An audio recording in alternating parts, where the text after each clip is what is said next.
Assalamualaikum warahmatullahi wabarakatuh. Perkenalkan, nama saya Dian Agustin dari Program Studi Sarjana Kebidanan semester 2 Universitas Medika Suherman. Di sini saya membuat sebuah video tentang pemeriksaan fisik bayi baru lahir. Pemeriksaan bayi baru lahir ialah langkah yang harus dilalui oleh seorang bidan dalam memberikan asuhan bayi baru lahir. Pemeriksaan ini seperti pemeriksaan kepala, mata, hidung, leher, mulut, klavikula, tangan, dada, genitalia, tungkai, spinal, kulit, dan refleks bayi baru lahir. Tujuan dari praktikum ini ialah mahasiswa mampu mendemonstrasikan cara pemeriksaan fisik bayi baru lahir dari kepala hingga ujung kaki sesuai dengan daftar tilik yang diberikan. Selanjutnya ada langkah-langkah pemeriksaan fisik bayi baru lahir. Yang pertama itu menyiapkan alat dan bahan. Alat dan bahannya seperti bengkok, stetoskop, penlight, kapas pada tempatnya, lampu penghangat, timbangan bayi, dan medline atau meteran. Yang kedua, ada mendekatkan alat dan menyiapkan lampu alat penghangat ke bayi. Yang ketiga, mencuci tangan dengan 7 langkah. Yang keempat, menggunakan sarung tangan bersih.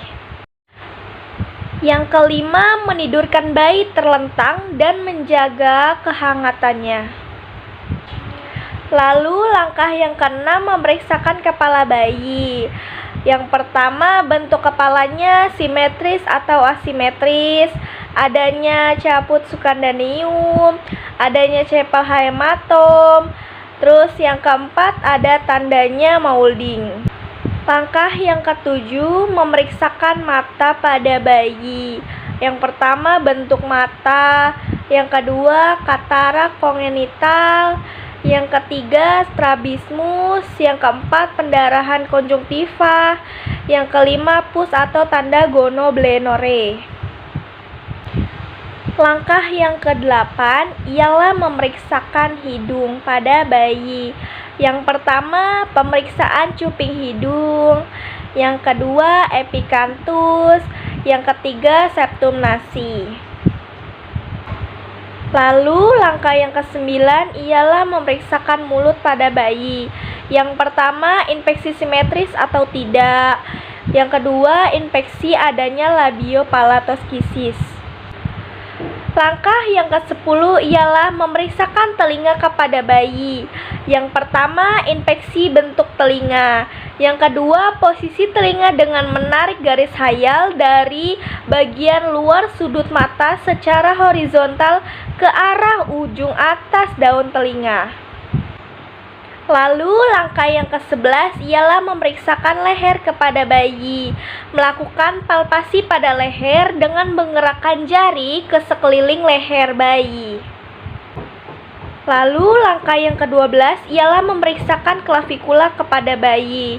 Menggunakan jari telunjuk, meraba seluruh klavikula untuk memastikan adanya fraktur. Lalu langkah yang ke-13 ialah memeriksakan tangan kepada bayi.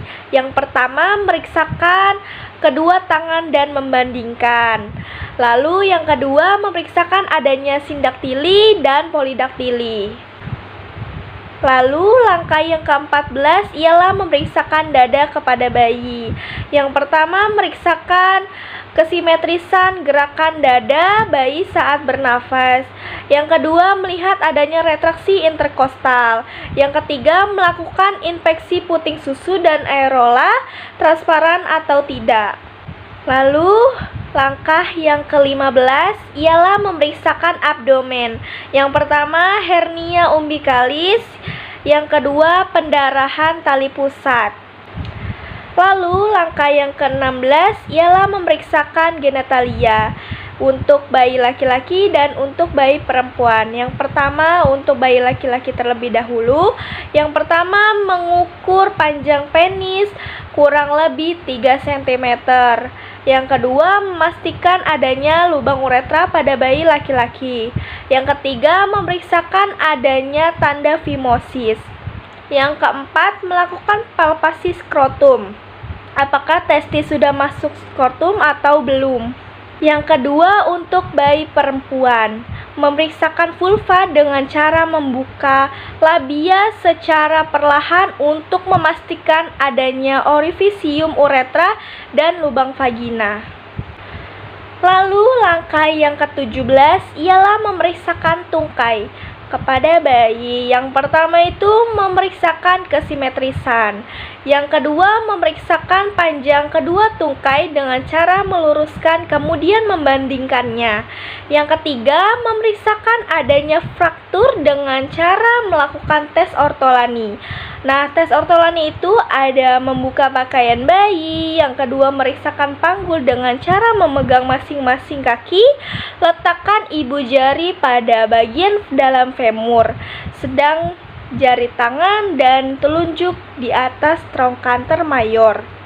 Lalu yang ketiga itu menekuk lutut 90 derajat dan abduksikan kedua tungkai secara perlahan atau adanya tanda klek pada femur yang mengalami diskolasi atau acetabulum.